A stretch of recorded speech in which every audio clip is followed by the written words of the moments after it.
तो अभी हम लोग क्लास 10th के एक फॉर्मूले को डिराइव करने वाले हैं कि ये फॉर्मूला कहाँ से आया, कैसे आया और क्यों आया, इसकी क्या ज़रूरत पड़ी।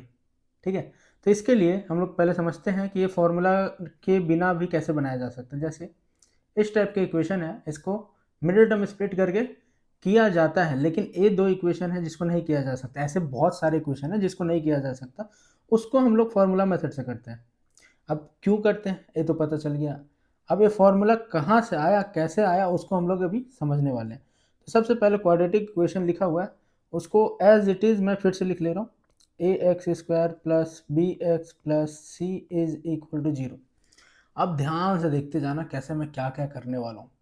सबसे पहले इस ए को मैं हटाने वाला हूँ, तो इस ए को हटाने के लिए हम लोग ए से डिवाइड कर दे रहे हैं पूरे इक्वेशन में।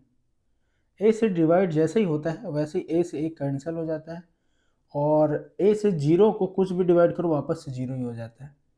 तो हम लोग को मिलेगा x square plus b upon a x plus c upon a is equal to zero. समझ गए। अब नेक्स्ट स्टेप में हम लोग इसको उस साइड लेके जाएंगे, तो यहाँ पे प्लस है तो उधर जाके क्या हो जाएगा, माइनस हो जाएगा। तो हम लोग को मिलेगा x square plus x b by a is equal to minus c by a. देखो अभी मैं क्या किया हूँ फिर से समझा रहा, मैं इसको एज इट इज़ उतार दिया, इसको भी एज इट इज़ उतारा, लेकिन इसको आगे पीछे लिखा। अब क्यों लिखा उसको आगे बताता हूँ, पहले इसको देखो कि ये जो प्लस है ये उधर जाके माइनस हो गया। ठीक है, अब इतना में देखो हम लोग के पास एक फॉर्मूला होता है जो कि होता है a square plus two a b plus b square is equal to a plus b का होल स्क्वायर। ये फॉर्मूला याद है?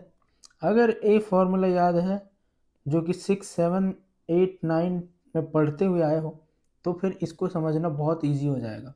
अगर ये फॉर्मूला याद है तो ये फॉर्मूला को अच्छे से समझ लो, लिख लो, रट लो, फिर देखो आगे समझ में आएगा।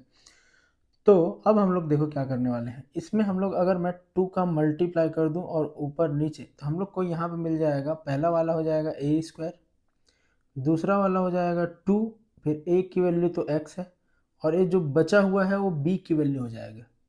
तो हम लोग को मिल जाएगा क्वाड्रेटिक इक्वेशन। बी स्क्वायर भी चाहिए हम लोग को, तो बी स्क्वायर चाहिए तो मैं दोनों साइड b मतलब बी स्क्वायर क्या है 2a, b अपॉन 2a का होल स्क्वायर मैं दोनों साइड ऐड कर देता हूँ, b अपॉन 2a का whole square, adding both side. दोनों साइड में ऐड कर दिया b अपॉन 2a का होल स्क्वायर। इतना आगे समझ। ऐसा क्यों किया मैं, क्योंकि a बन गया a, 2 फिर a फिर b और फिर b स्क्वायर, जो कि हम लोग को देगा a प्लस बी का होल स्क्वायर। a की वैल्यू है x और b की वैल्यू है 2, मतलब b अपॉन 2a। ऐसा समझ। चलो अब इसको हम लोग थोड़ा सिंप्लीफाई करते हैं, थोड़ा स्क्रॉल करते हैं, तो हम लोग को मिलेगा यहाँ से x plus b upon 2a का होल स्क्वायर इक्वल टू, इधर मिल जाएगा माइनस सी अपॉन ए प्लस बी स्क्वायर अपॉन 2 का स्क्वायर। ये देखो यहाँ पे स्क्वायर कर रहे हैं तो 2 का स्क्वायर हो जाएगा 4 और ए स्क्वायर। ऐसा समझ। इस साइड हम लोग कुछ नहीं कर रहे, पहले इसको कैलकुलेशन करते हैं। इस साइड हम लोग वैसे लिख देते हैं x plus b upon 2a का होल स्क्वायर। इस साइड हम लोग इसको थोड़ा सिंप्लीफाई करने की कोशिश करते हैं।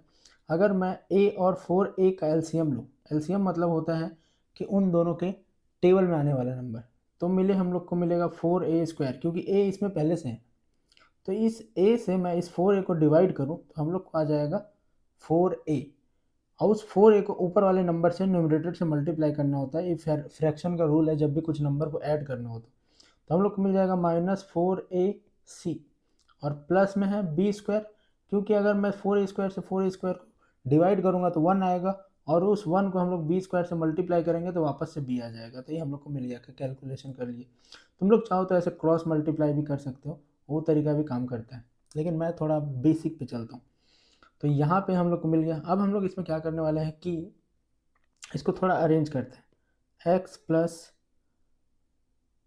B upon 2a is equal to, इसको पहले अरेंज कर देता हूँ, minus 4ac upon 4a square को ऐसे लिखता हूँ।